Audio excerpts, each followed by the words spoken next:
That's what I'm saying. But I blame them. Good evening, ladies and gentlemen, and welcome once again to the Fun Show. This is the December 1st, 2014 edition of the Fun Show at Big TV. I have to my right Michael Sallen, the producer and host, and still sands his keyboard for better or for worse for you people. I'm Arch O'Reilly, sitting in my usual seat. And sitting between us again is our good friend Sue Harrington, who has returned to her accustomed role here. and here we are. And we were in the middle of a discussion on unions. We got into it because of the really stupid actions of the St. Louis Police Department, who allowed themselves to get apoplectic about 5 football players raising their hands at the introduction at a St. Louis Rams football game when they should have kept their mouth shut. And then we pointed out that... Well, they did. All they did was raise their hands, so they weren't, in my opinion, saying anything. And then it led me to my conclusion that unions seem to be getting stupider every year on things. And that led us to the Boston Teachers Union and the fact of who they keep electing to be president of their union.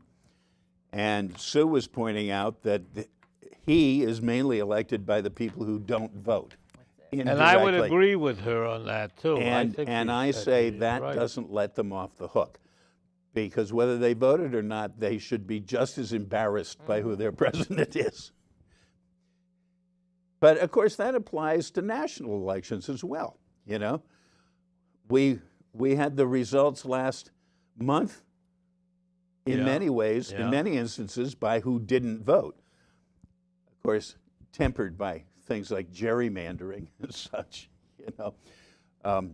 One state where the Democrats got 57% of the congressional vote and 13% of the congressmen, you know, which doesn't work too well. Did you go and sit in a tent outside one of these great big stores? Black Friday? Yeah. Well, as a matter of fact, I did go out at 5 a.m. on Black Friday. Yeah, you said you were going to do it. You said he was going to do it. And there was no particular crowd. Good. I got what I wanted. It was a funny thing. I went to Home Depot. oh, okay. Did you go? No. And what I was didn't getting go. was not a 75-inch television set. It was pine garland to decorate the Shirley Eustace house with. And I said to them when I got there, I said, I don't get the Sunday paper anymore, so I didn't get your flyer, so I don't know really what you're selling. And they gave me a flyer, and they said, these are the specials. We did not distribute it this year. No. We didn't distribute it. No wonder, that's another reason perhaps that Black Friday sales were down considerably over previous years. Well, if you were getting the Sunday papers, they had that much in each paper. Yeah, but it was interesting that Home Depot simply decided not to distribute it. Yeah. So I got what I wanted. I had a lovely Thanksgiving. I hope you had a good Thanksgiving. I had a very good You had a good Thanksgiving. I'm not tired of turkey either. Did you have turkey? Yes. A particular Brookline church had its furnace break down, and so they weren't able to have their Thanksgiving dinner for parishioners who had nowhere to go. So a whole bunch of them went to my daughter's house instead, and we had a young woman from Iran, a young woman from Russia, a young woman from Greece, and it was very, very pleasant. And it was a wonderful group. It was a group that one could not have anticipated getting together. And what I really liked was that after dinner, when many of the non-family related people went, my family all sat around a table and played games for several hours. No TV, no football games, no screens, no cell phones. Oh. It could have been 1958. Yeah. It was beautiful. That's funny you should say, because I sat with my friends, actually two of his grandkids, well, one was his great-nephew, and played Trouble with them. And I trying to get this kid to understand, no, you have to wait for this and you have to wait for that. And when they finally got the hang of it, they seemed to enjoy it. Then the other one, I taught how to play Chinese checkers, which I said to him, I'm going to tell you right up front, I am brutal. I take no prisoners. I love you to death, but I will kill you. I'm cutting you. Yeah, No slack. no slack. And I played him 2 games. I let him lose the first one. Yeah. And as I would have anyway, but I said, now I'm going to show you some strategies. And when I showed him some things, he lost the second one too. However, I did give him some things. He says, okay, we're going to play again. And it was fun. It was really a lot of fun. Even though the TV was going and other people watching football, it was really fun playing with these kids. 7 How old were they? One was when we played Trouble, which was nice because you can't lose the die with Trouble, was 7 and 5. And and the other one was he goes to Lincoln. He's like 11. Okay. I went to my cousin's place. My cousins invited us, Rini, myself, and my son came up from Virginia, so Bruce, and we went. She couldn't walk, so she stayed behind, and we were going to stay home, and she insisted that we go, so we went. But the reason I'm interested in what you both said was same thing with us. There was no really game time as such. It was more talking about what the kids were doing, with how they're doing with their school, and then we talked about the relatives that we haven't seen for a long time. Everybody who had any news about that was really good. And Bruce liked that also. I'd be tempted to say this proves that we're out of touch with the current generation, except I had 4 young people engaged in this game playing, so it was multi-generational. We had grandparents, parents, and children all. What games were you playing? We played a game, I'm not sure, it's called Apples to Apples or something. It's a card game. Yeah, they had that on the table. I looked at it. Yeah, that's nice. It's you get dealt cards that say things like, you know, income tax and your friends and Marilyn Monroe, just random stuff, and then you put out an adjective. Oh, okay. Like unbearable. Oh, okay. And then you put down a card that you think matches that, and then there's a rotating judge who says whatever answer they liked the most. Oh, okay. But it's just sort of a, you know, it's a game where you're not really led unless you're 12. Yeah. You're not really led to be counting who's ahead. You're just sort of enjoying the rounds. Yeah. You know? Well, that's not my style, but it's okay. I mean, I don't like games. I thought you were going to say you like to keep score. No, I don't. I'm not interested in the games. I don't care. Okay. The kids, it's okay for the kids. I don't know. I just wanted to find out about everybody that I haven't seen for a while. It's great. And who wasn't there, and I wanted to know all. And that we all did. Everybody was exchanging with us for a couple of hours, and then that was it. It's A good. lost art. It's good. It's different. Okay. So yes. To answer and your even first on the question, news- yes, I went to Black Friday. Yeah, but even if the news came up, we were talking.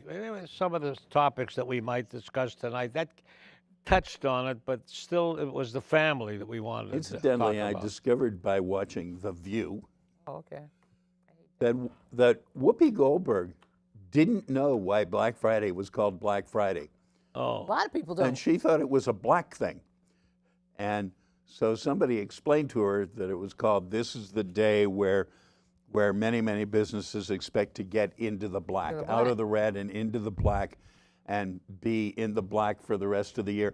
And she said, I'm so glad to hear that, because most times black is used as a pejorative term, and this is a case where it's a plus. Well, somebody put on Facebook that it had to do with slavery, and that's the day. Yeah, and I said to my friend who was reading it, I said, no, that is not true. I said it has to do with color, but it has to do with being in the red or the black. The color of the ink. And the color of your money. I think we talked about this once when you were on the show in the past. Color about of the this ink in the ledger I book. hate this name myself. I don't think it's a. But people understand that it's an economic term. Yeah, but I don't. I still is right Apparently after. a lot don't. They don't. I don't like it, and I still don't like it. Okay, all right.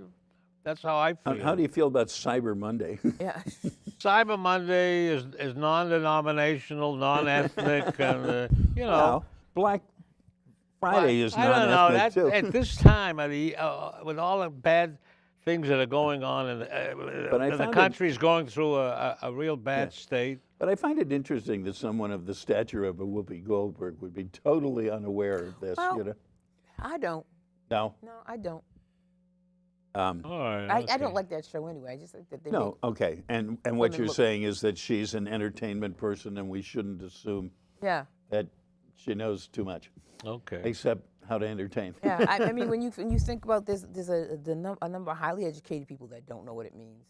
You remember her original act way back You mean when? her stand-up where she was? Yeah, when she'd put the mop on her head and Oh, talk yeah. about her long blonde curls. Okay. Now, here's our governor-elect. One of the things he likes charter schools. Charles Baker, and he thinks there's gaps in achievement from K to pre-K all the way through to 12. Yeah. And he So what, wants more kids graduating. And that's news to him? Wait a minute. Wow, Wait a minute. we're in real good shape. Yeah, but that's right. But one of the things he talks about, which I never seen anybody discuss it. He's a detail guy, and Baker speaks, for example, about the need to attract charismatic school principals who practice creative non-compliance. His kids all go to private schools where Yeah. they're highly monitored. What does he care? Wait a minute, non-compliance this is with the public schools when it comes to dealing with union work rules and bureaucratic interference. That's his way of saying, let's get rid of the unions and let's not protect the teachers that are killing themselves. And let's let the parents who do nothing do even less. Well, of course, my reaction would be, as long as that guy's president of the union, we ought to get rid of the union. But he's been there. He's been in that position in one role for 30 years. He's been there. He's left the classroom a lot, and he always tells the new teachers about his experience in the classroom. For crying out loud, how long was he in the 40 years ago, anyway. Yeah, 30 plus years ago. he has more experience as a student than as a teacher. But in any case, you say that Charlie's kids all went to private school, and then your next phrase was, I take a slight exception to, you said, so why does he care? Well, let's hope to heck he cares. He better. You can say, what does he know? That's better. You're right. You know, but he's the governor. I hope that But he she cares. says what she feels, and of course that's a lot of people when they read this thing. You were wondering. You were saying to me, you got all these things from a New York paper, and you don't have much about from the local papers. Well, the companion piece there is how he's also making noises about increasing the graduation rate from Massachusetts higher education schools. At least that's the headline. I was only able to read far enough down to the writer who didn't have the guts to sign their name, talking about how Massachusetts public education has to stop comparing itself to Massachusetts private higher education institutions. This is the old argument, which is that the Mass public college system would be a lot better if it didn't have an inferiority complex because of all the world-class private institutions in town. On the other hand, if they really wanted UMass to be better, they wouldn't have fired Billy Bulger. They'd have left him in there and they wouldn't be writing those articles anymore, because Billy Bulger was really increasing UMass. Unfortunately, a subject I'm not going to pursue, but you notice they just got rid of one of their trustees. Yes, yeah, I Mr. read, Cosby. Okay. Ladies and gentlemen, it is now time for the big Unrehearsed Players Society's presentation for this evening. Again, reaching into the valuable archives of the vault. I found Jack Benny there, Yes? but nobody knows who Jack Benny was. So that, unfortunately. Was Maxwell there? Was Rochester there? Maxwell was in Maxwell there. was the car. I know. Was it still down there? Rochester Was was it in in the there vault? too. What was the Bear's name? The bear's name was Sam. Was it really? He came from the West. He came from Alaska, the bear. The Bear had a real fancy name. Oh, he did. Murgatroyd. Clyde. Might have been Chadwick or Clyde. something. All right, anyway, this play tonight is entitled Choices. Action. It's the way people dress now. Yeah, they put on too little or too much. Yeah, you mean undress. Well, I think it's shameless. They let it all hang out. Bad things follow. People come on to each other. Can cause violence or worse. Wasn't always that way. Yep, some had it better. If you won the lottery, So what? A guy suddenly has a lot of money. And what about a rapper with a new CD? he'll buy a big new house. With lots of land. Still the same person with a bigger car. Do I get a better reputation if I hit it? How? Buy a company, make more jobs, Instead of just giving. help struggling artists. How's that? They'd still wear weird outfits. But you'd still be a private citizen. Yeah, but a good one with a bundle of money. He could influence fashion. He's not an icon or an idol. Don't have a title. General Washington's officers offered him the crown. Yeah, he refused, and then he got elected president From commander-in-chief. of the Continental Army. He chose the uniforms. Napoleon began as a lieutenant. He made himself emperor. But France also had Louis XIV and Versailles. High style for the court. Well, the peasants still wore rags. Then came the guillotine. Well, styles change. What about English nobility? Norman descendants liked to dress up. Duke and Duchess. Hey, the lord and lady. Commoners looked up to them. Why? Colorful, fashionable. What, so they're tailors, J Society? But the royals could be off the wall. Nobles Aped. aped their betters. Yes. Well, as I said before, the serfs were in tatters. Sometimes with a jolly good feather. Don't be too cynical. They wore outrageous costumes. Crazy hairstyles. Those wigs. But everything was covered. Like the Puritans. Yeah, hanging or burning any free spirits. In those times, it was called witchcraft. Our world has been transported. Global media reveals all. Yeah, in native garb and design. Body jewelry, tattoos, Contests that dare to exhibit all. modern art, denying convention. Public nudity, or close to it.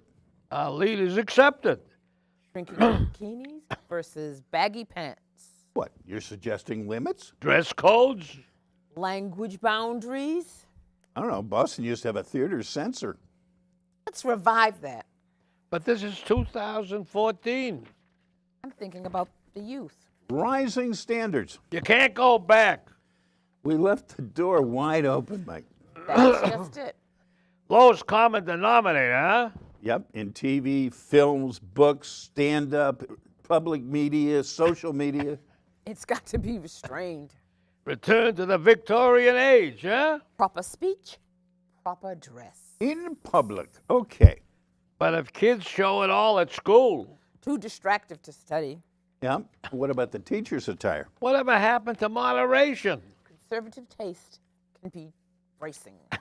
But is it politically correct? Today, what is radical is mimicked. As praiseworthy among teenagers. Back to self-discipline. What, to replace self-deception? Well, I still like to hum a tune. Drowned out by that rap noise, eh?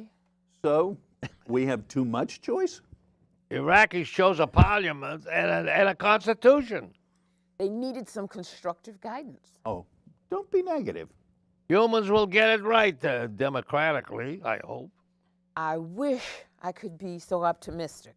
Oh, well, there are billions of years left. And you're a patient woman, Blackout.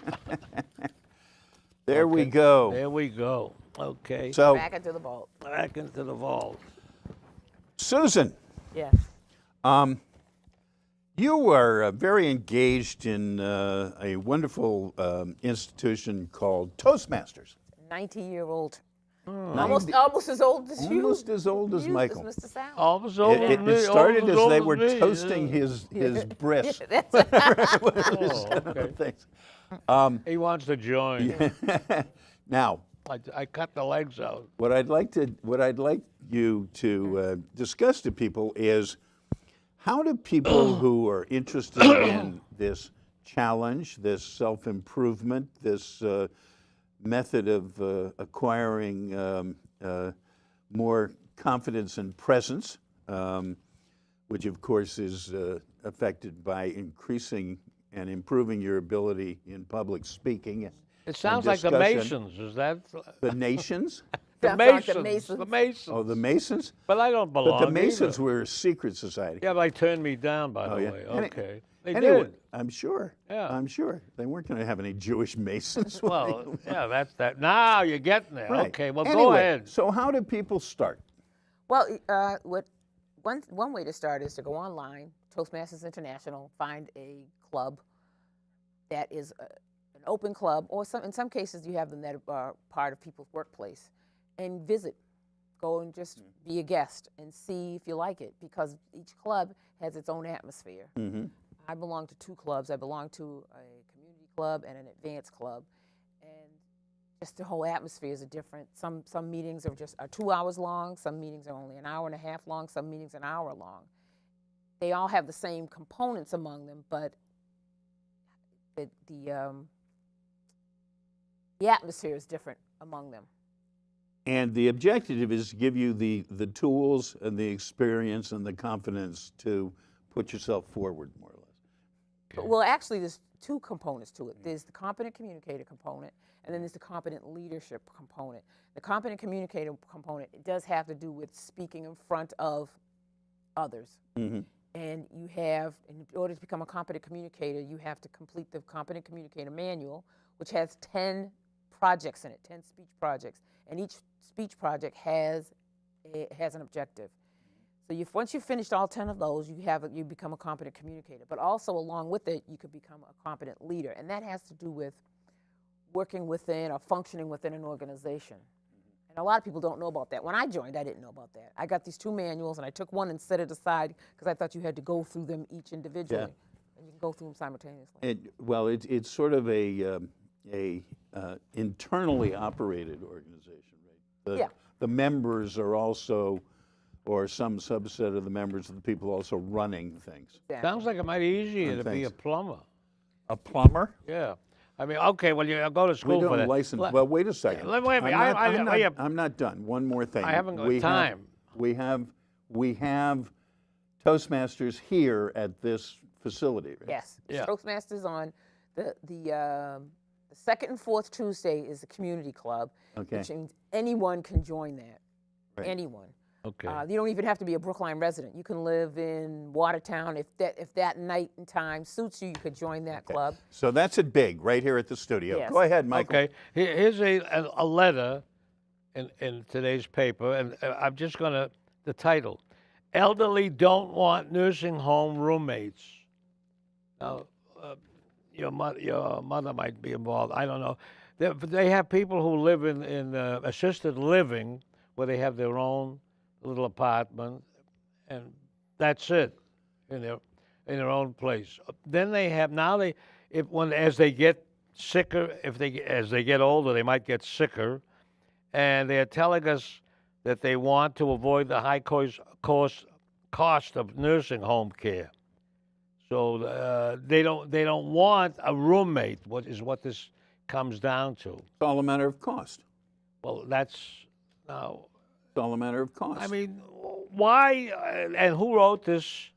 Is this a woman who's? You've got the article in your hand. You know who wrote it. Well, I do, but I'm not going to. She's must be connected as an MD or a psychologist or Well, this something. is letters to the editor. Yeah, Okay. letters to the editor, and we know her name. I don't know. I don't think I'll put it out there. All right. But I kind of like the idea of bringing the idea up, aging and cost. That's what it's really all about. yeah.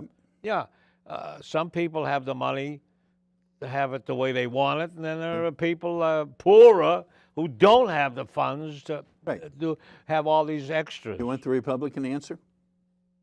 Yes. Just die. Well, it is. That's what's this? Sarah said they have these death councils you can go Well, to. the irony of that is that the Republicans wish that people who don't have the money to take care of themselves would just die, and yet they're opposed to right to die situations. Okay, Which is not the only thing they're confused about. yeah. You know? so the president went ahead with immigration, trying to do something for these people Yes. who are undocumented, and then the Speaker of the House doesn't like it, and the guy who's who's the head of the Senate for the Republican Party, the fellow Not from yet, Kentucky. but will be. Yeah. Yeah. Mitch And McConnell is yeah, his so they're name. talking about teaching. They don't like the fact that the president went ahead, he says, and made himself imperial, so to speak. He decided to do something about the. And their constructive reaction, Is- since he did the same thing as 3 Republican presidents before him did, but their constructive response is to say, we won't pass any budget, we'll shut down the government, and we will not approve any presidential appointments for the rest of the administration. That's their response. That's okay? their response. What do you think about all this? Well, it's a Susan, 4-year-old. Susan, what do you Well, think? just like he said, what the 2 Bushes did it, and Nixon did it, Yeah. Reagan. and Reagan did it. Sorry, but so why isn't it good enough for Obama to do it? Because he's Because Obama. That's right. That's right. had 2 terms with Obama, and they don't like it. They don't like it, and they are willing to destroy America to Yeah, prove their that's point. right. It's like a 4-year-old child with a temper tantrum throwing their toys down the staircase. That's right. Okay. Except in this case, the toys are us. Toys are us. And finally, Are we get- Jeffrey, Gigi, and Baby G? Thank finally, you. Thank you. That was the reaction I was looking for. and finally, gas prices are coming down. I think that's terrific. Yes, gas and oil. Yeah, they said that Oil and natural heating, gas are I'm coming in, hoping. which is very funny. Then why are electric prices doubling? Well, I don't Is that because of understand. electric cars? More electric cars? I don't. It isn't. It isn't I that. don't know. I'm just trying to come up with an answer for you. It's probably like everything else. It's the Koch brothers, Okay. right? But, Whatever it is. the President Obama talked about infrastructure, and that's an answer to a lot of these problems: fixing bridges, fixing Right. roads, putting electric wires underground so that And there aren't- everybody in Congress agrees. And Nothing for, is done. I think the last time they raised the gas tax was like 1984 or something like that. They all agree, and none of them will agree to actually put $1 more into it, you know? And yet, the fact of the matter is, it's not only convenience. It's not you going to Thanksgiving dinner. It's not you driving to Disneyland. The American economy can fold if the bridges start falling and the roads can't be traveled, and we have the most overcrowded airports in the world, and this is all infrastructure, and Congress will not agree to pay for it. Like the Long Island Bridge. Like the Long Island. I don't have my little piano because Yes. I told them I think I can repair it. I'm going to take it home tonight. Oh, So are I you? broued in a smaller version of that. Okay. Okay. We have another organ, a mouth Okay, organ, mouth so to organ. speak. Okay. Good night, Irene. Night, Irene. Good night, Irene. Irene, good night. Irene, good night. We'll see you in our dreams. Good night, Irene. Good night, everybody, from The Fun Show at Big TV in Brookline. We will see you next week. It is now December. Get your Christmas shopping started sooner or later. And then, as an encore, I could play some holiday or Christmas music and Hanukkah music also next time. Next time? Yes. Next time, the seasonal medley from Mike Sallen. And this has been The Fun Show.